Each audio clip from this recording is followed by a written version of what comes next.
Hi everybody, this is Early Medieval Embroidery and I'm Alexandra Makin. So today we're back on the Bayeux Tapestry recreation project, and those of you who've seen a couple of my recent updates will know that there's been quite a long stretch in between the last video and this one, and that's because I've been making kits up for a couple of workshops and I've had a lot of other work on, but we're now back to it. And so today we're going to be focusing on framing up the fabric.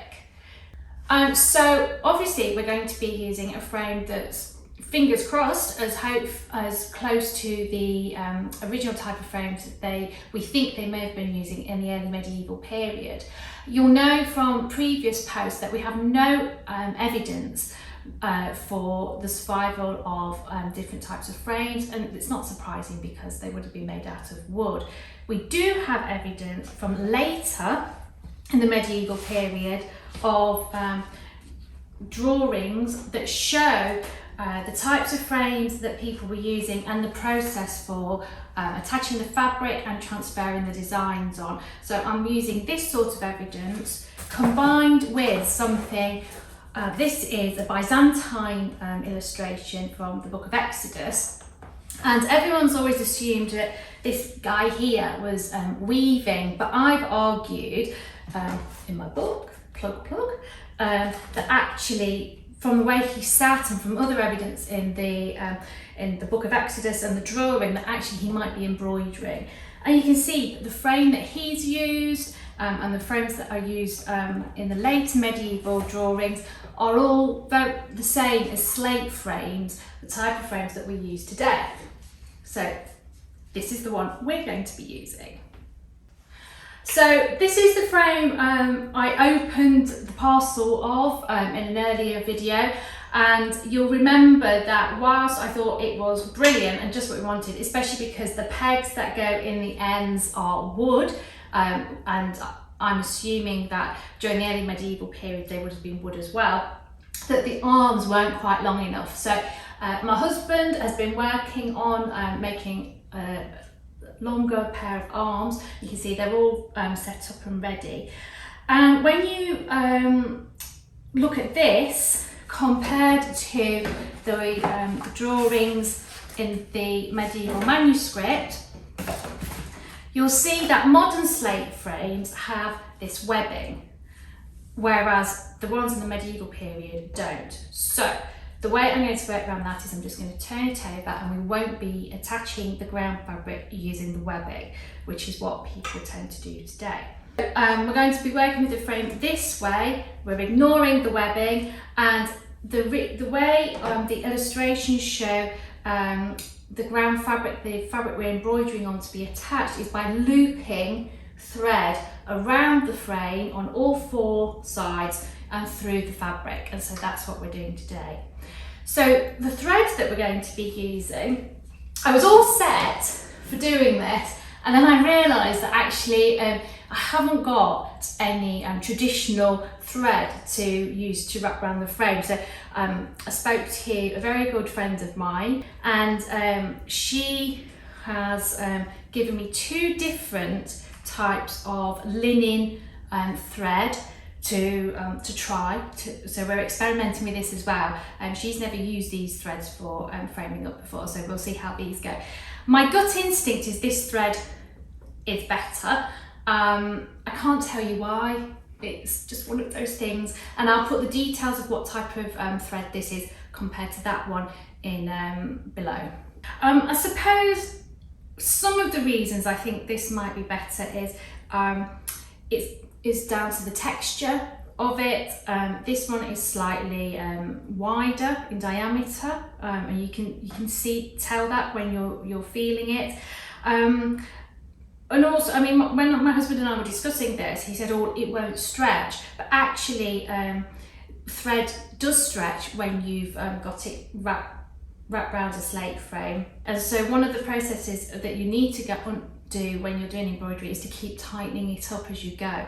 So it'll be interesting to see how much this does stretch, or whether it tears the linen. Hope not. As we go through the process. So this thread is obviously a lot thicker than the embroidery threads that we use, and because the process of attaching the ground fabric to the frame is different, you need a different type of needle. Today we tend to use these kind of needles. This is from my RSN apprenticeship back in the 90s, and it's still going strong. It's from a butcher's, I believe. We have found needles that not exactly the same but look similar to this in the archaeological record, so it's possible they were using this type of needle for this sort of thing.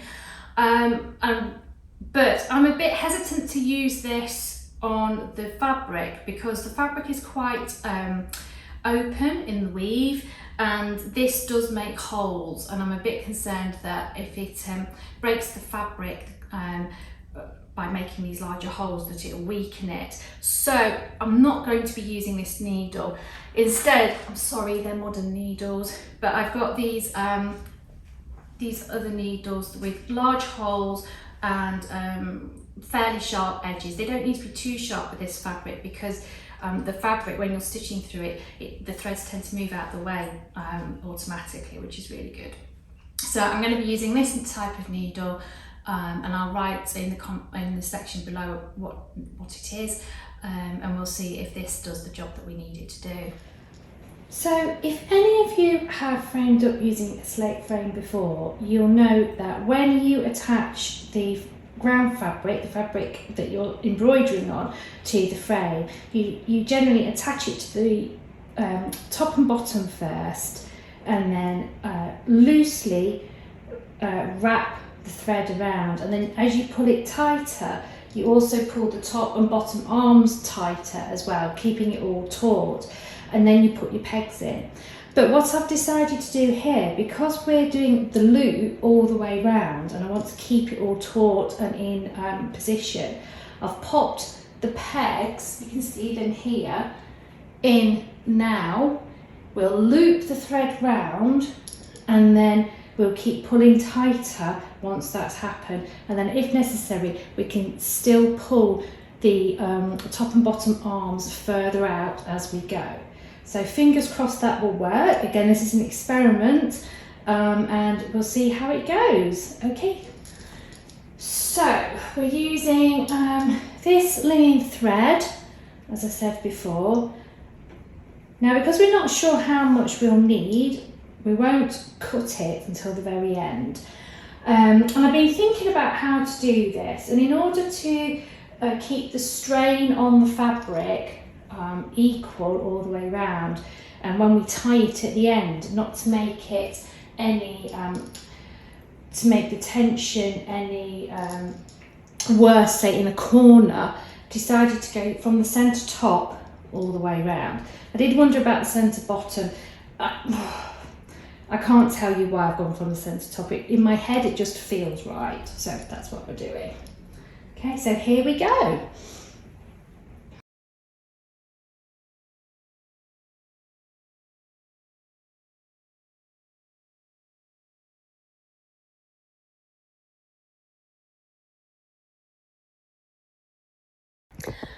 So I decided to pass the needle through the fabric first instead of over one of the arms, just because that's a good way to anchor the thread at the starting point. And what you'll notice as the process continues is that when you're passing the needle and the thread through the fabric on each loop, that the needle and thread aren't placed through on the same line on the fabric, so you don't get the more, I don't know, let's say 5 millimeters or a couple of centimeters from the edge of the fabric. They are staggered, or they're alternated, and this is because you don't want the tension, the tautness and the strain coming from the fabric in the same place all the way along the edges of the fabric as it goes round, because that will then pull the threads from the ground fabric out of position. Whereas if you stagger them, as I say, you step them as you go through. The tension is in different places along the edge, and that helps hold the fabric together for longer. You'll also notice that I'm working on the floor. Normally when you frame up, you would have your frame on a table or a workbench of some kind, so that you're standing upright, and that actually makes things a lot easier. But I decided to do this on the floor because it was better for the camera angle, and the viewer could then have an overview of what was happening. But it did make things a little bit fiddly, as you can see when before I get into the zone, so to speak. The passing the thread through under the arms and things like that is a little bit more difficult than it would have been if it was on a table. So you can also see that the process is the same all the way around the 4 sides. So I've decided to speed this up a little bit here because it does take a good few hours to get round, and I didn't think you would be wanting to sit watching the same process over and over again for about the 4 hours that it took. And for me, I always forget how much thread this process takes. So I thought at the beginning I'd pulled out quite a decent amount of thread, but you can see that I'm already having to wind more out as I go.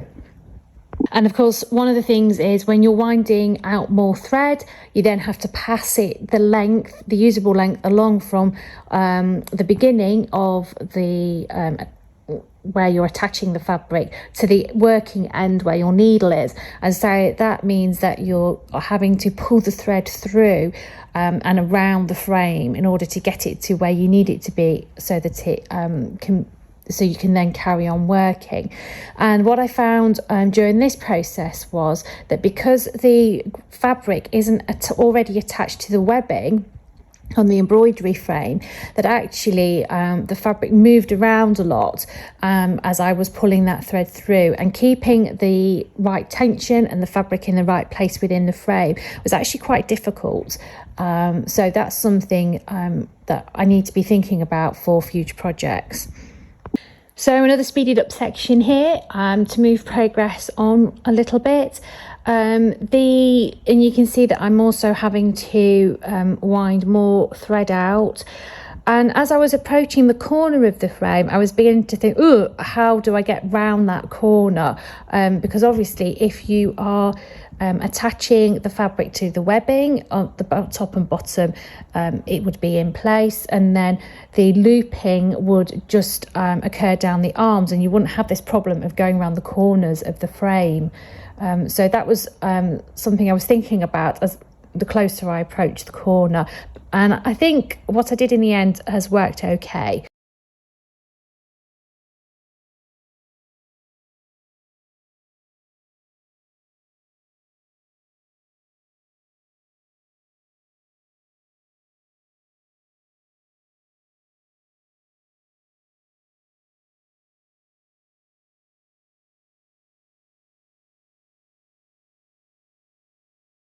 Oh yeah, and I forgot about this bit. I don't know how I could forget. As I was passing the thread through from the reel to the working end, I decided to put quite a lot of thread through in the hope that it would speed up the working process. But you can see it didn't quite work out like that, because the thread got quite knotted at one point, and so I was having to undo that as well. And it was a really hot day too, so even at this point, my frustration with this process was beginning to rise. I have to be honest and say that I find the framing up process not the most enjoyable aspect of doing embroidery. So when the thread was getting knotted and it was a really hot day and I didn't feel as though I was making much progress, I was beginning to think, what have I done? Why have I started this? So working down the side of the arm was a lot easier than working across the horizontal bar. Whether that's because I'm not working really away from the dominant hand, or whether it's because I'm more used to and practiced in looping the thread round the arms, I'm not really sure. But I did get into a rhythm and sort of speed up at this particular point.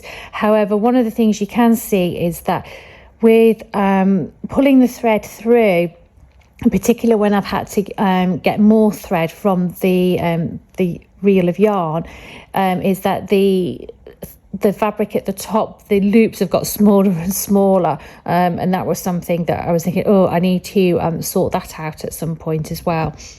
Well, at this point, I was desperately hoping I'd get nearer the end of the vertical arm and round the corner before I had to pull any more thread through, but you can see it didn't quite work out. So here we go, pulling the thread through again.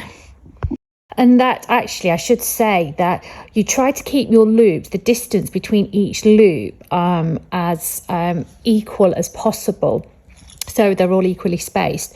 But with the movement of the fabric being what it was, and also working at those different, so across the horizontal and then down the vertical, it actually made, in some instances, keeping those distances quite difficult. So when we're doing the embroidering process, you may notice that although the loops are fairly equidistant, in some cases they do get closer together. But I don't think it's too bad, and I don't think that it will cause too much on the tension side. I should say that the reason we try and keep the loops equidistant is because you want the tension to be equal across the whole piece, and if you had a bigger gap between loops in one area than say the other, the tension wouldn't be the same, and that can pull the fabric out of alignment. So then when you're putting the stitching in, when you're actually doing the embroidery and the fabric is being pulled with the stitching, that can cause the fabric to warp and twist a little bit. So this is why the preparation is so important, and also things like little things that you wouldn't even think about, for example, keeping the loops, the spaces between the loops as the same as possible, is so important. So you can see there's quite a lot of thread being pulled through here, and I've just had a little bit of a break because I just found I needed to get up and stretch and move around a little bit because I'm on my knees, but then it was back to it.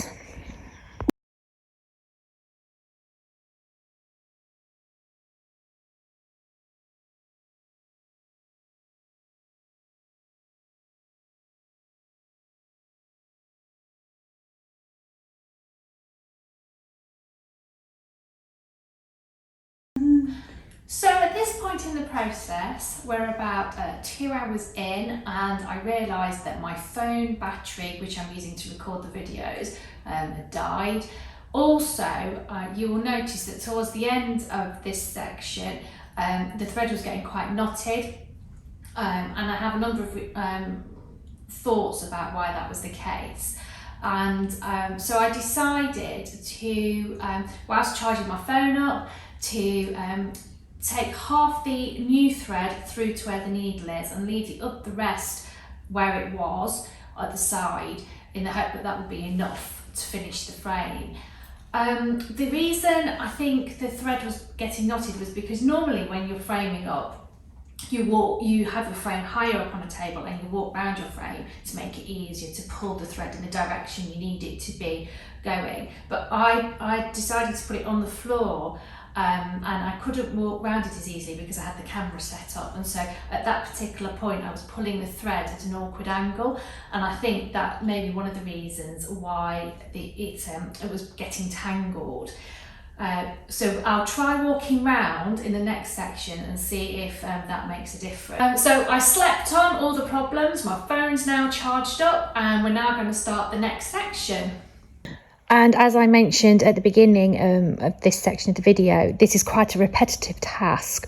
And I do wonder if it's something that apprentices or trainees had to do quite a few times before they were actually allowed to get on with their stitching. So here I'm trying to just sort out that fabric. As you can see, it's moved right the way up into the frame, so that's causing a little bit of an issue with trying to get the loops the right length and a consistent length.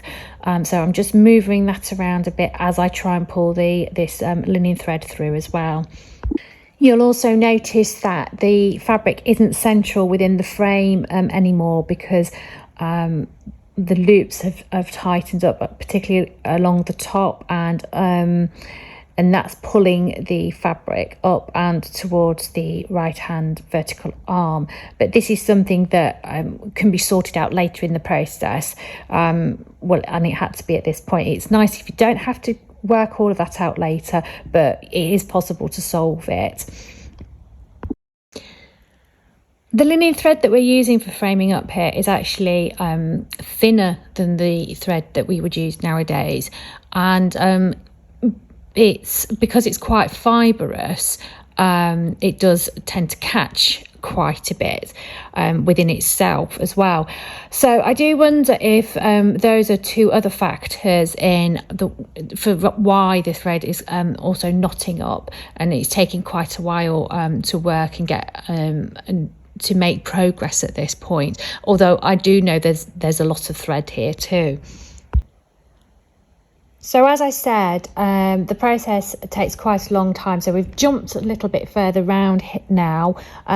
When I turned the corner, I had the same decision making as I did for the other two corners, and I've also moved around the frame on this time to see if that made a difference, and I have to say it did. It really helped, because we, as I said earlier in the video, we're pulling the thread towards the body, towards you, instead of at an angle, and it really helped speed up the process and enabled me to get into that rhythm of working again. You can also see that along the bottom half of the fabric, where there are loops of thread on both of the vertical arms, that the folds in the fabric, I didn't iron this beforehand, but so where the folds in the fabric are becoming less visible, and that's because even though I've not pulled the linen thread tight yet, so the fabric isn't taut, the fact that it is actually attached to the frame in those areas and there is linen thread holding it in place means that it is being pulled slightly tight, and therefore it's pulling those folds out of the fabric. And you can see that the whole thing is now being framed up, and that excess thread that I left on the other side where I didn't pull it through, I'm now pulling back to the very beginning. So I did have enough thread to get to the end, yay! But I'm also using this process in order to extend the loop slightly on that side, because you can see the fabric is practically butting up to that vertical arm on the right hand side, and there's quite a big gap on the left. So I'm trying to even out the length of the loops as I'm working through this process.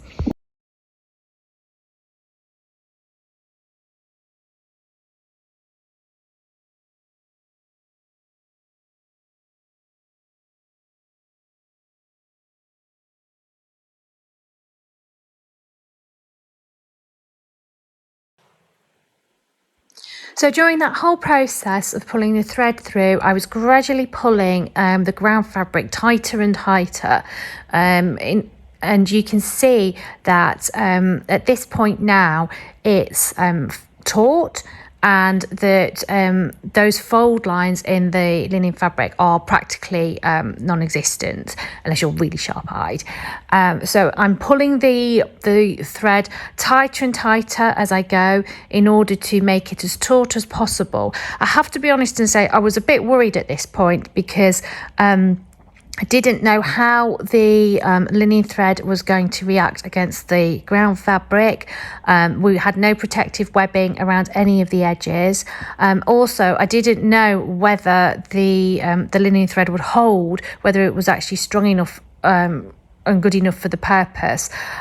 So just kept going and hoping for the best.